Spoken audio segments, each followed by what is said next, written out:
नमस्ते फ्रेंड्स। इस वीडियो में हम देखेंगे कि एनसीईआरटी का जो सोशियोलॉजी है उसको समझने का सबसे आसान तरीका, और इसको हम 3 पॉइंट में डिस्कस करेंगे। और 3 पॉइंट जो है, पहला पॉइंट है स्ट्रक्चर, दूसरा है प्रोसेस, तीसरा है चेंज। तीनों को एक एक कर डिस्कस करते हैं।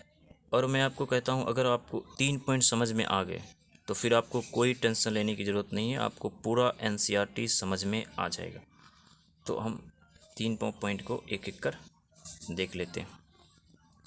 पहला जो है ये है स्ट्रक्चर। ये कह रहा है कि समाज में तो स्ट्रक्चर है। स्ट्रक्चर क्यों है? ये कह रहा है कि इंस्टीट्यूशन की वजह से स्ट्रक्चर है, क्योंकि समाज में इंस्टीट्यूशन बन चुके हैं, इसी के वजह से स्ट्रक्चर है। और इंस्टीट्यूशन जो है, इंस्टीट्यूशन का अर्थ होता है रन बाय रूल। इस मतलब कोई नियम के अनुसार चलता है, नियम के अनुसार, रन बाय रूल, रूल के अनुसार अगर चले तो उसको कहते हैं इंस्टीट्यूशन। जैसे आपको उदाहरण के लिए बताते हैं, फैमिली में भी रूल बने हुए हैं। मैरिज में रूल बने हुए हैं, पूरा वेद लिखा गया है। मैरिज, किनशिप,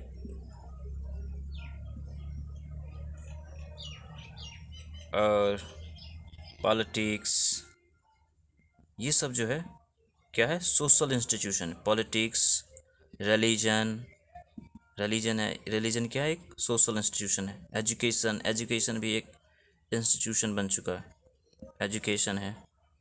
उसके बाद राइट, इकोनॉमिक्स, इकोनॉमिक्स इकोनॉमिक्स ये जब है सोशल स्ट्रक्चर है। जब आप एनसीईआरटी का सिलेबस देखेंगे तो आपको यही सब मिलेगा, और ये सब जो है एक ही टॉपिक में कवर हो जाता है, स्ट्रक्चर। स्ट्रक्चर की वजह से ये सारा चैप्टर आपके सिलेबस में आ जाता है। और दूसरा है प्रोसेस। तो प्रोसेस दूसरा हम देख लेते हैं। प्रोसेस, सोशल प्रोसेस क्या होता है? सोशल प्रोसेस, इसका सीधा सीधा अर्थ यही होता है। देखिए समाज में क्या है, देखिए स्ट्रक्चर है। अब ये जो स्ट्रक्चर है, ये कहेगा कोई नीचे है, कोई ऊपर है।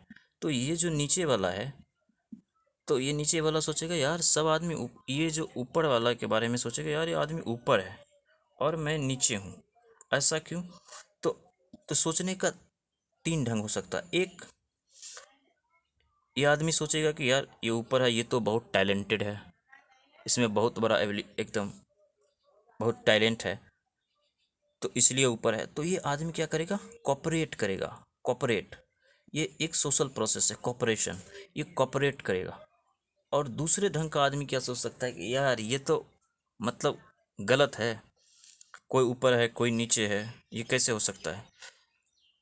तो ये सोचेगा कि नहीं नहीं, हम मेहनत करेंगे और हम ऊपर जाएंगे, इसके बराबरी करेंगे। तो ये क्या करेगा, इससे compete करेगा, यानी कंपटीशन होगा, compete। और तीसरा जो है, तीसरा कहेगा नहीं नहीं, जो भी है ये गलत है, ये सब चालाक आदमी है, ये सब चालाक आदमी है, ये सब ऊपर बन गया है, बैठ गया है, और हम सब नीचे बैठ गए हैं, ये हम क्रांति करना पड़ेगा। यानी ये कहेगा कन्फ्लिक्ट, ये कन्फ्लिक्ट अप्रोच।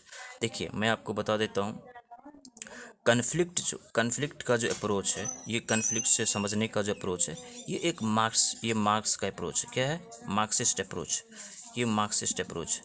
और जो कॉपरेशन जो कह रहा है कि नहीं नहीं, ये तो एबिलिटी है ऊपर, इसलिए वो ऊपर है, और मेरे पास इतनी एबिलिटी है इसलिए मैं नीचे हूँ। तो ये इमाइल डर्कहाइम का ये फंक्शनल अप्रोच क्या है, ये फंक्शनल अप्रोच में आता है ये कॉपरेशन, राइट।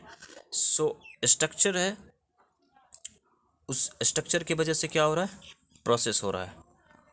और उसके बाद क्या होगा, चेंज। जब प्रोसेस होगा तो चेंज तो निश्चित रूप से होना ही होना है। तो तीसरा जो पॉइंट है, तीसरा पॉइंट वो है चेंज, यानी CHA, चेंज। तीसरा पॉइंट क्या है, चेंज। अब आप कहिएगा चेंज कैसे होता है, समाज कहीं चेंज होता है?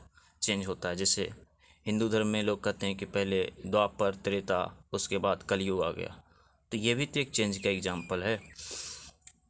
और मेन जो कारण है चेंज होने का, कैसे चेंज होता है? एक इन्वायरमेंटल चेंज, इन्वायरमेंट की वजह से।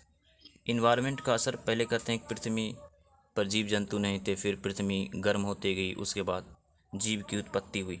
यानी पृथ्वी का जो विकास हुआ, यानी समाज का जो विकास हुआ, वो इन्वायरमेंटल इम्पैक्ट, इन्वायरमेंट का भी उसमें इम्पैक्ट है। और धीरे धीरे आज तो देख रहे हैं कितना ज़्यादा इन्वायरमेंट का इम्पैक्ट, इन्वायरमेंट। और दूसरा है टेक्नोलॉजी। टेक्नोलॉजी से देख रहे हैं आप सब कितना ज़्यादा सब कुछ चेंज हो रहा है टेक्नोलॉजी की वजह से। टेक्नोलॉजी, पॉलिटिक्स, राजनीति की वजह से हर 5 साल में यहाँ इलेक्शन होते हैं, देखते हैं नई सरकार आती है। और फिर उसके बाद है एजुकेशन, और उसके बाद है इकोनॉमिक्स। एजुकेशन, अगर आपसे कोई पूछे सबसे ज़्यादा इम्पॉर्टेंट फैक्टर चेंज होने के लिए, ये एजुकेशन है। वेस्टर्न में तो खासकर सबसे ज़्यादा, वेस्टर्न सोसाइटी में चेंज होने का मूल कारण है एजुकेशन। और एजुकेशन तो आप समझ सकते हैं कि राजनीतिक सिद्धांत कौन लिखते हैं? जो पढ़ते लिखते हैं। इकोनॉमिक सिस्टम के बारे में कौन सोचते हैं? जो पढ़ते लिखते हैं। टेक्नोलॉजी का आविष्कार कौन करते हैं? जो पढ़ते लिखते हैं। तो ये जो है सबसे मूल कारण कौन सा है?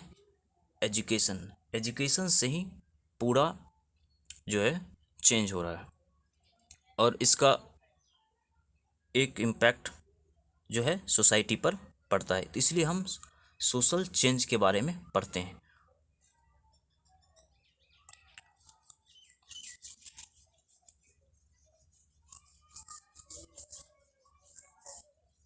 तो आपको समझ में आ गया कि हमने इस पे जो डिस्कस किया 3 पॉइंट, और 3 पॉइंट पर आधारित। और जब आपको समझ में आ जाएगा तो आप पूरा वीडियो